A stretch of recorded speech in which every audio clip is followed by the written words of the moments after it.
Pese a que el riesgo de contraer VIH está presente y latente en cada relación de riesgo, es decir, sin preservativo, las cifras de contagio en nuestro país van en aumento, debido a que la población, principalmente la juvenil, ha bajado la guardia cuando de cuidarse en las relaciones sexuales se trata.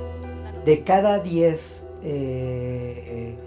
jóvenes, hombres o mujeres, que ya tienen actividad sexual, de cada 10, 8 lo hacen sin educación de la sexualidad, sin responsabilidad.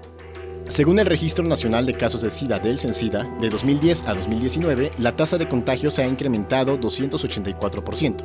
Sin embargo, lo más preocupante es que se estima que 2 de cada 3 personas infectadas con el virus de inmunodeficiencia adquirida no saben que lo tienen. Una persona que recién se acaba de hacer su prueba para VIH probablemente ha tenido prácticas sexuales sin protección. Y si ya el virus está en su organismo, por supuesto que teniendo actividad sexual, lo que está sucediendo es que probablemente está transmitiendo el VIH a las otras personas. Aunado a la falta de preocupación por contraer el VIH debido a que ya no es necesariamente una enfermedad mortal, las drogas y el incremento en su consumo hacen que el cuidado sea todavía menor.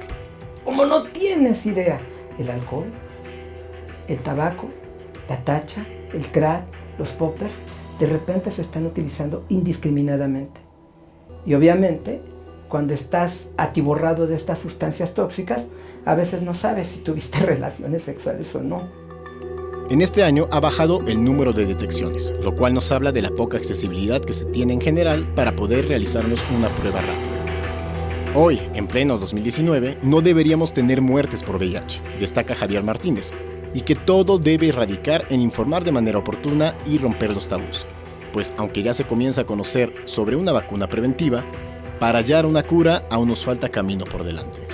Con imágenes de Joel Arias, Víctor Diego, 21 Noticias.